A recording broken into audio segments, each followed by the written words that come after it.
guys, so it's clear from the title that this video is all about my 24 hours in Japan. So how did that happen? Well, I was on the way to the US and I had a long layover in Japan, both ways. So 10 hours while going and 14 hours while to return. So this video is going to be about my first layover, which is 10 hours in Narita. Alright, so let's get started.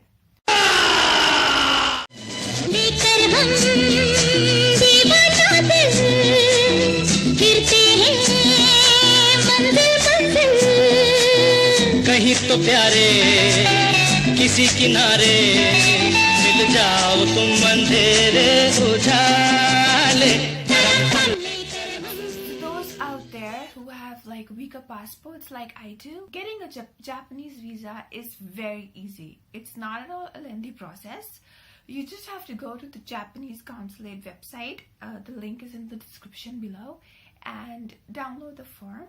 You need to manually fill the form and take 2 visa size photographs. It's not a regular passport size photographs. It's a special visa size photograph which is a bit large, like this big. With that, you need to take your bank statements or a passbook. Along with that, you also need a letter. For me, it was a transit visa. It was a double entry transit visa. So I had specified the details of my US flight. I had specified the layover. I had attached the ticket, US ticket, along with it. And I had requested for a double entry transit visa. Once for going and once for coming back. And all you have to do is carry all these documents and go to nearest visa office. There is no need for any prior appointments or booking.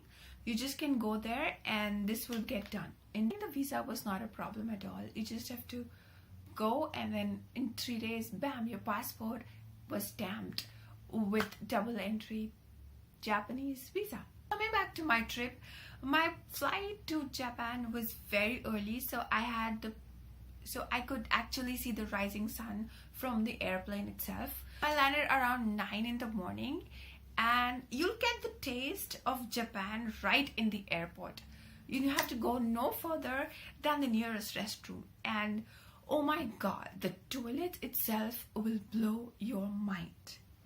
I mean, their toilet has buttons, it has customized settings. It's smarter than your smartphone. They have a button for flush, they have temperature control, they have noise control.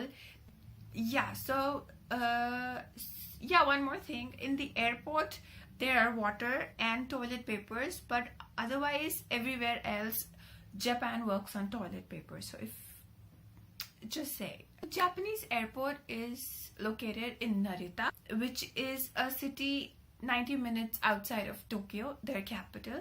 There's just one train station away from the major Narita city.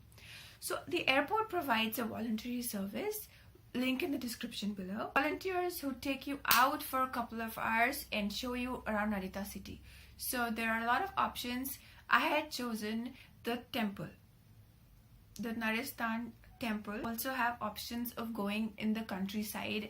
It's obviously free, but you have to pay for your own tickets and food and anything else that you want to buy. There's train right inside the airport itself. You don't have to go outside or anything. Yes, a lot of instructions are there in Japanese. Yes, a lot of workers and staff that work in the airport do not understand English. That is a huge problem, but gladly for me, I was there with the volunteer service and they help out and everything. They teach you how to book the train ticket. It's an automatic vending machine. There is no human anywhere. You just have to go to the vending machine, put in the money, and your tickets will be there. The Sun Temple is walking distance from the city, and since it was early in the morning, it was around 0 degrees outside. It's freezing. So while going, all the shops were closed and the road was nice. There was Chinese. Narita temple was huge. It has 2 gates. New gate was built on later, and then you go inside, a lot of steps through the old gate.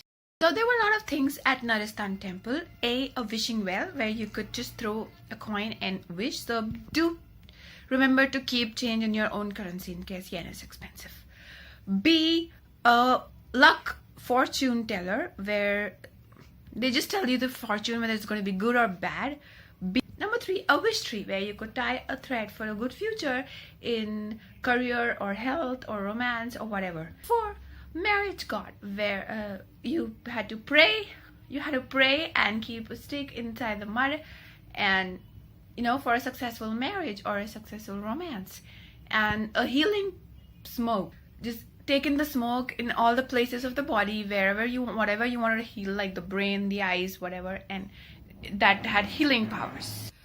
So that was the Narita temple.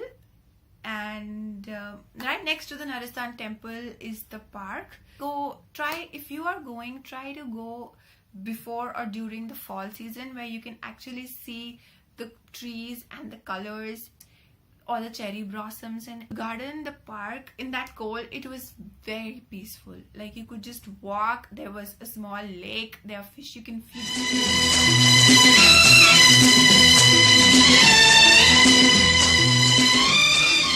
Along with the trip, I had a lot of typical Japanese experience like origami, eating with chopsticks, their traditional sake wine, and unagi. A kind of sushi?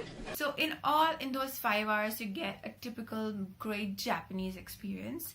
I would recommend this to everyone. And next week, I'm going to talk about my second layover where I went to Tokyo. And do not forget to subscribe to my channel.